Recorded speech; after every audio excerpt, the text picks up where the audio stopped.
welcome to mathematics classes. Today we will learn in 9th class exercise 8.1 question number 8. ABCD is a rectangle in which diagonal AC bisect angle A as well as angle C, means angle 1 equal to 2 है, 3 equal to 4 है. आपने show करना है first part ABCD is a square. ABCD आपके पास एक square होगा और ये जो डायगोनल BD है ये जैसे AC एंगल A और C को बाइसेक्ट कर रहा है वैसे ही डायगोनल BD एंगल B और एंगल D को बाइसेक्ट करेगा. ये दो बातें आपने प्रूव करनी है. First is ABCD square, second कि जो डायगोनल BD है वो एंगल B और एंगल D दोनों को बाइसेक्ट करेगा. तो देखिए क्वेश्चन को कैसे करते हैं. सॉल्यूशन डायग्राम गिवन नहीं है तो यहाँ आप बनाएंगे with the help of scale and pencil. तो आपने लिखा गिवन में first of all ABCD is a rectangle. ABCD एक रेक्टेंगल और इसका जो डायगोनल है AC वो एंगल A और एंगल C को बाइसेक्ट करता है, means diagonal AC bisect angle A as well as angle C. To prove क्या प्रूव करने वाले हैं हम यहाँ. ABCD एक स्क्वायर होगा एंड डायगोनल BD जो है वो बाइसेक्ट करेगा angle B as well as angle D. Fact में देखिए आप लिखेंगे in a rectangle ABCD, you know in rectangle opposite sides are equal and parallel, so AB equal to DC, also AB is parallel to DC, and BC equal to AD, also BC parallel to AD. ठीक है. Angle 1 equal to angle 2, let us suppose equation 1. Angle 1 equal to angle 4, यहां ये और लिख दें. Angle जो 2 है वो एंगल, इसको लिखने की जरूरत नहीं है. जो एंगल 1 है वो आप लिखे एंगल 4 के. एंगल 1 और 4 दोनों इक्वल होंगे. क्यों इक्वल होंगे अब देखिए ध्यान से. एक लाएंगे ये दोनों पैरेलल, एक BC है एक AD है, ये हो गई एक ट्रांसवर्सल. ठीक है, ट्रांसवर्सल हो गई. यहाँ पर है एंगल 1 और यहाँ पर है एंगल 4. जेड लेटर की शेप में आपको पता है कौन से एंगल हो गए, जो कि interior alternate angle. Angle 1 equal to angle 4. ठीक है. Let us suppose equation 2.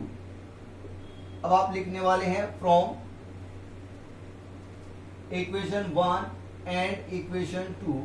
Equation 1 और इक्वेशन 2 से क्या हो जाएगा, जो एंगल 1 है वो 2 के इक्वल और 1 है वो 4 के इक्वल, मींस दोनों की लेफ्ट साइड इक्वल तो राइट साइड भी इक्वल हो जाएगी, यानी एंगल 2 इक्वल टू एंगल 4 हो जाएगा. एंगल 2 इक्वल टू एंगल 4 हो गया. आप लिख सकते हैं देयरफॉर, भाई ये ट्राइंगल ABC है, इसके अंदर ये दो एंगल है, ये इक्वल हो गए तो ट्राइंगल हुई isosceles. Therefore triangle ABC is an isosceles triangle. और आइसोसेलेस ट्राइंगल हुई तो आपके पास हो जाएगा AB equal to BC. AB equal to BC. ठीक है. अब आप लिखेंगे इससे आगे, बट AB जो है वो DC के इक्वल है एंड BC है वो AD के इक्वल है. तो यहां से हमें क्या मिलेगा, this implies that AB equal to BC equal to CD equal to DA, और we can say ABCD is a square. यहां से आपका फर्स्ट पार्ट है वो कंप्लीट होता है कि जो ABCD वो क्या हो गया भाई, एक स्क्वायर हो गया. ठीक है. नाउ इसके बाद क्या करने वाले हैं देखिए, join B to D, B को हम D से मिला देंगे. B को D से मिलाया, आप लिखेंगे as AB equal to AD, as AB equal to AD, क्योंकि भाई स्क्वायर है ना, ये प्रूव कर चुके हैं आप. Therefore, in triangle ABD, triangle ABD में क्या होगा, ये वाला एंगल 5 और ये वाला एंगल 6 इक्वल हो जाएंगे. एंगल 5 इक्वल टू एंगल 6 हो जाएगा. लेट अस सपोज इक्वेशन 1 2 ये यहां पर 3 कंसीडर कर लेते हैं. अब आप लिखेंगे आल्सो एंगल जो 5 है वो एंगल 7 के भी इक्वल है. ये 5 और इधर वाला 7 है. और आपको पता है ये दोनों कैसे इक्वल है. देखिए ये दो कौन सी दो लाइन, एक ये वाली लाइन और एक ये वाली लाइन, और ये हो गई ट्रांसवर्सल. यहाँ एंगल 5 है, यहाँ एंगल 7 है, कुछ ऐसे ही है. आप समझ गए होंगे कौन सा एंगल है ये. यहाँ लिख सकते हैं इंटीरियर अल्टरनेट एंगल. ठीक है. Let us suppose equation 4. अब आप लिखेंगे from equation 3rd and 4th, from equation 3rd and 4th.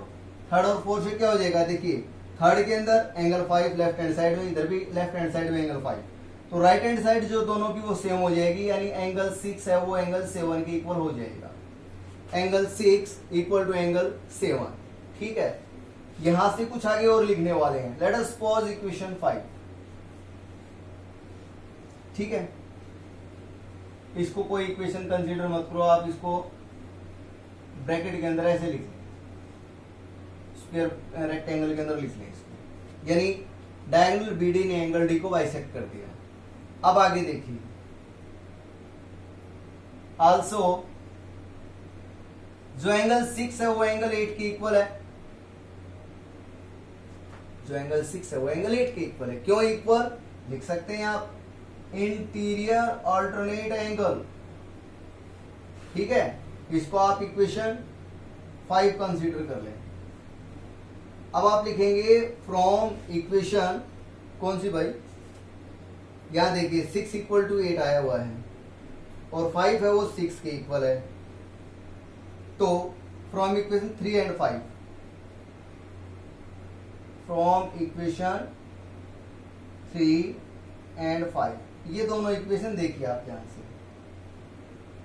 Angle 6 है वो 5 के इक्वल है और एंगल 6 है वो एंगल 8 के इक्वल है. तो यहां से आपके पास आ जाएगा एंगल 5 इक्वल टू एंगल 8. यहां से रिजल्ट प्रूव हो गया है. इससे नीचे जगह नहीं है, मैं ऊपर लिख देता हूं. यहां से आप क्या लिखेंगे, यहां से आप रिजल्ट लिखने वाले हैं. So diagonal BD bisect angle B as well as angle D, ये रिजल्ट लिखने वाले हैं अब एट लास्ट इसके बाद में. तो आई होप ये क्वेश्चन आपको अच्छे से समझ में आ गया होगा. मुश्किल नहीं है क्वेश्चन, थोड़े से लेंथी जरूर है, ज्योमेट्री है, थोड़ा सा ध्यान देंगे तो अच्छे से समझ में आएगी. अगर आपको ये वीडियो अच्छे से इसके सभी के सभी क्वेश्चन समझ में आते हैं, इसको शेयर कीजिए दबाकर और लाइक कीजिए, चैनल को सब्सक्राइब कीजिए. Now question number 9. Question number 9 देखिए. इन पैरेललोग्राम एबीसीडी, आपके पास एक पैरेललोग्राम है एबीसीडी. इसके अंदर जो डायगोनल बीडी है उस पर कोई भी 2 पॉइंट्स हैं, 2 point P and Q are taken on diagonal BD such that जो डीपी है वो बीक्यू के इक्वल है. ठीक है. आपने कुल मिलाकर ये देयर आर 5 पार्ट्स ये प्रूव करने हैं गिवन इन पैरेललोग्राम एबीसीडी. तो इसके अंदर ये लिखा मैंने DP equal to BQ. To prove ये पांचों के पांचों पार्ट लिख लेंगे आप. ठीक है. फैक्ट से मैं स्टार्ट करता हूं क्वेश्चन को. तो टू प्रूव में ये first part, second part, third part, fourth and fifth, ये पांचों के पांचों लिख लेंगे. फैक्ट में देखिए कहां से करते हैं. हम जानते हैं कि पैरेललोग्राम के अंदर अपोजिट साइड इक्वल और पैरेलल होती हैं. आप लिखेंगे इन parallelogram ABCD, AB equal to AB equal to DC and AB parallel to DC. Also BC equal to AD and BC parallel to AD. अब फर्स्ट पार्ट को prove करने जा रहे हैं हम. In triangle now in triangle APD and triangle, जो second triangle लेंगे हम वो लेंगे ट्राइंगल CQB. APD कहाँ है देखिए, यहाँ A है, यहाँ P है, यहाँ D है, यानी ये वाली ट्राइंगल, और CQB ये वाली ट्राइंगल दोनों ले रहे हैं. दोनों में देखिए आप यहाँ इसमें लिखेंगे AD तो इसमें लिखेंगे BC. इसमें लिखा आपने AD, इसमें लिखा BC, और ये दोनों इक्वल हैं. क्यों? क्योंकि ये पैरेललोग्राम की ऑपोजिट साइड हैं. आप यहाँ लिख भी सकते हैं opposite side of parallelogram ABCD. ठीक है. सेकेंड पॉइंट देखिए आप, जो BQ है वो DP के इक्वल गिवन है. ठीक है. तो इसके अंदर DP या PD और इसके अंदर BQ, यहां लिखेंगे गिवन. ये देखो. और जो थर्ड है वो देखिए आप, ये वाली साइड आप इस साइड के इक्वल बिल्कुल नहीं ले सकते. कहीं पर नहीं लिखा हुआ कि CQ AP के इक्वल है, बल्कि ये तो आपने प्रूव ही करना है. ठीक है. तो ये वाला एंगल और इस ट्राइंगल के अंदर ये वाला एंगल, ये दोनों इक्वल है. इसको एंगल 1, इसको 1 लिख दें, इसको एंगल 2 लिख दें. ध्यान दीजिए, ये AD और नीचे वाले BC और एक ये साइड, इधर ये एंगल है, इधर ये एंगल है, ये दोनों पैरेलल हैं ये वाली. तो ये हो गए इंटीरियर अल्टरनेट एंगल. आप लिखेंगे एंगल 1 इक्वल टू एंगल 2. आपने यहाँ लिखा इंटीरियर अल्टरनेट एंगल. ठीक है. तो यहाँ से आपके पास जो रूल लागू हुआ आपके लिए वो हुआ, देखिए ये दो साइड और इनका इंक्लूडिंग एंगल. यहाँ पर ये दो साइड इंक्लूडिंग एंगल, तो आप यहाँ लिखेंगे by SAS congruency condition. By SAS congruency condition, जो ट्राइंगल APD है वो कॉन्ग्रुएंट हो जाएगी ट्राइंगल CQB के. और ये हमने फर्स्ट पार्ट को प्रूव कर दिया. अब यहाँ आप लिखने वाले हैं by CPCT corresponding part of congruent triangle, यानी जो ट्राइंगल कॉन्ग्रुएंट हो जाती हैं उनके कॉरस्पॉन्डिंग पार्ट हैं वो इक्वल हो जाते हैं, सेम हो जाते हैं. यहाँ से आप सेकंड पार्ट को करेंगे, यानी फर्स्ट 2 से AP और इधर फर्स्ट 2 से CQ. आपके पास आ जाएगा AP इक्वल टू CQ. ये सेकंड पार्ट 2 हो गया आपका. अब थर्ड पार्ट में जो ट्राइंगल है उनको करते हैं अब आप. ठीक है. अब हम लिखने वाले हैं now in a triangle AQB and second triangle लेने वाले हैं CPD. ये लो, इसको साफ कर देता हूँ, इसको कर देता हूँ. AQB किधर है? AQB ये वाली ट्राइंगल और इधर से ये वाली ट्राइंगल. सेम फैक्ट दोनों में होगा. यहाँ से लिखेंगे आप AB और इधर लिखेंगे CD. ये क्या है भाई? Opposite sides of parallelogram. यहाँ लिख दे बिल्कुल ऐसे ही, अपोजिट साइड्स ऑफ पैरेललोग्राम. ठीक है. दूसरा क्या लिखेंगे? AB इक्वल टू CD हो गया. सेकंड लिखेंगे यहाँ BQ इक्वल टू DP. ये गिवन है, देख सकते हैं आप. DP equal to BP, DP equal to DQ. अब दो चीजें तो हो गई. थर्ड क्या होगा इसके अंदर? ये वाली साइड हो गई, ये वाली साइड हो गई. इंक्लूडिंग एंगल की बात करें तो ये एंगल, इस एंगल को आप 3 कंसीडर करें, इधर एंगल को आप 4 कंसीडर करें. Angle 3 equal to 4. आपको समझ में भी आ गया होगा. बिल्कुल सही है आपका आंसर, इंटीरियर अल्टरनेट एंगल. ठीक है. तो यहाँ पर फिर से वही रूल लागू हुआ। आप लिखेंगे यहाँ by SAS congruency condition, by SAS congruency condition.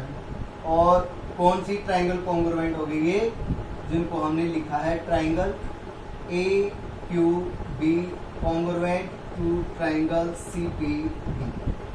और यहाँ से आप लिखने वाले हैं बाय CPCT। ये थर्ड पार्ट कंप्लीट हो गया है आपका बाय CPCT। CPCT से क्या हो जाएगा, जो AQ है वो CP के इक्वल हो जाएगा, AQ इक्वल टू CP। ये हो गया, ये हो गया आपका कौन सा पार्ट, फोर्थ पार्ट। अब फिफ्थ पार्ट के लिए लिखने वाले हैं आप। फिफ्थ पार्ट के लिए क्या लिखेंगे आप, यहां लिखेंगे, मैं यहां लिख देता हूं भाई, यहां आप लिखेंगे now in quadrilateral,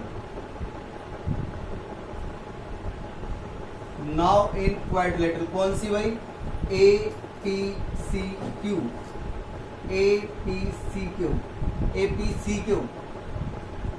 We have to prove opposite sides are equal. We have proved opposite sides are equal। यानी AP जो है, AP इधर देखिए, CQ के इक्वल प्रूव्ड। और दूसरा AQ इक्वल टू CP, इसको भी हम प्रूव्ड लिखेंगे। So it is parallelogram. यानी किसी भी क्वाड्रिलेटरल के अंदर अगर अपोजिट साइड्स इक्वल हो जाती हैं तो वो पैरेललोग्राम हो जाता है। तो यहाँ से ये आपका क्वेश्चन नंबर 9 है वो कंप्लीट होता है। आई होप आपको ये अच्छे से समझ में आ गया होगा। क्वेश्चन लेंथ ही जरूर था लेकिन इजी बिल्कुल है। क्वेश्चन नंबर 10 देखिए, ABCD is a parallelogram. ABCD एक पैरेललोग्राम है आपके पास, और जो AP है और CQ है ये परपेंडिकुलर ड्रा किए गए हैं A और C से डायगोनल BD पर। ऐसा लिखा हुआ है इस क्वेश्चन के अंदर। डायग्राम गिवन है, शो करना है कि जो ट्राइंगल APB है, APB ये वाली जो ट्राइंगल है वो CQD ये जो ट्राइंगल है इसके कॉन्ग्रुएंट होगी। सेकेंड पार्ट में आपने AP इक्वल टू CQ है वो प्रूव करना है। तो सॉल्यूशन देखिए इस क्वेश्चन का। गिवन आप लिखने वाले हैं in parallelogram ABCD, AP perpendicular on BD and CQ perpendicular on BD। To prove करना है, ये दोनों पार्ट लिख दिए मैंने। अब फैक्ट में देखिए कैसे क्वेश्चन को स्टार्ट करते हैं। आप लिखेंगे in triangle APB and triangle CQD, दोनों को कॉन्ग्रुएंट प्रूव करने जा रहे हैं हम। ठीक है, तो यहाँ आप लिखेंगे AB equal to CD। AB और CD ये दोनों इक्वल है। क्यों है इक्वल, आप रीजन लिख सकते हैं opposite sides of parallelogram ABCD, opposite sides of parallelogram ABCD। ठीक है, हो गया यहाँ तक। सेकंड जो पॉइंट है, इसके अंदर एंगल P और इसके अंदर एंगल Q। आप लिखें angle P equal to angle Q equal to 90 degree each. यहाँ लिख दें आप गिवन क्यों भाई, जो AP है वो BD पर परपेंडिकुलर है, CQ है वो भी BD पर परपेंडिकुलर है, तो एंगल 90 डिग्री का बनेगा। यहाँ पर ये 2 पॉइंट हो गए। जो थर्ड पॉइंट की बात करें तो आप कहेंगे कि सर ये CQ नहीं ले सकते भाई, ये प्रूव करना है आपने, कोई और पार्ट भी नहीं लिख सकते आप। तो क्या लिखेंगे, ध्यान दीजिए। यहाँ हम लिखने वाले हैं इधर ये वाला एंगल और इधर ये वाला एंगल। दैट इज, इसको एंगल 1 कंसीडर कर लें, इसको एंगल 2 कंसीडर कर लें। आप लिखेंगे एंगल 1 इक्वल टू एंगल 2। ये एंगल 1 और ये एंगल 2 कैसे एंगल हैं, देखिए ये लाइन और ये लाइन ये दोनों पैरेलल हैं, अपोजिट साइड ऑफ पैरेललोग्राम। यहाँ से देखिए ये वाला एंगल 2 है, इधर एंगल 1 है। बिल्कुल सही, ध्यान में आया आपके। आप लिखने वाले हैं यहाँ इंटीरियर अल्टरनेट एंगल। ठीक है, सिमिलरली ऐसे ही और सिमिलरली देखिए angle P equal to angle Q 90 90 के हो चुके हैं। एंगल 1 इक्वल टू 2, एंगल ये 1 और ये 2 बिल्कुल ऐसे ही बने हुए हैं। ये हैं इंटीरियर अल्टरनेट एंगल। सिमिलरली बिल्कुल इसी तरीके से एक इधर वाला एंगल ये, ठीक है, ये एंगल तो नहीं कह सकते। सिमिलरली को पार्ट दीजिए। अब हम बात करने वाले हैं क्या ये दोनों, क्या ये ट्राइंगल कॉन्ग्रुएंट हुई। देखिए ये दो एंगल तो इंक्लूडिंग साइड चाहिए भाई, इंक्लूडिंग साइड तो नहीं, साइड तो बिल्कुल अदर है। तो मैं आपको एक बात बता देना चाहूंगा कि कोई भी आपके पास ट्राइंगल हो, दो ट्राइंगल हैं, अगर एक ट्राइंगल के दो एंगल दूसरी ट्राइंगल के दो एंगल वो आपस में बराबर है तो जो थर्ड एंगल वो अपने आप इक्वल हो जाता है। तो यहाँ से आप लिखेंगे ये एंगल 3, ये एंगल 4 और लिख करके ये एंगल 3 इक्वल टू 4 यहाँ लिख देंगे थर्ड एंगल। क्या लिख देंगे भाई? Third angle. ठीक है। अब देखिए ये दोनों एंगल और ये इंक्लूडिंग साइड, ये दोनों एंगल और ये वाली इंक्लूडिंग साइड, तो यहाँ से रूल लागू हो जाएगा। आप लिखने वाले हैं क्या? By ASA congruency condition, by ASA congruency condition. और यहाँ से हो जाएगा क्या? जो ट्राइंगल APB है वो कॉन्ग्रुएंट हो गई ट्राइंगल CQD के। ठीक है, ये दोनों ट्राइंगल कॉन्ग्रुएंट हो गई और ट्राइंगल कॉन्ग्रुएंट हो गई, ये पार्ट हो गया। और आप लिखेंगे बाई CPC। CPCD से क्या हो जाएगा? AP equal to CQ। CPCD का मीनिंग आप समझते हैं, corresponding part of congruent triangle, यानी जो ट्राइंगल कॉन्ग्रुएंट हो जाते हैं उनके कोरस्पॉन्डिंग पार्ट सेम हो जाते हैं। ये हमारा सेकंड पार्ट हुआ और इसी के साथ ही ये क्वेश्चन कंप्लीट होता है। Question number 10। वीडियो की लेंथ को देखते हुए आपने क्वेश्चन नंबर 10 तक कर लेने हैं। बाकी के इसके 2 क्वेश्चन बचे हैं वो आपको नेक्स्ट वीडियो में करवाए जाएंगे। Thanks students, keep watching.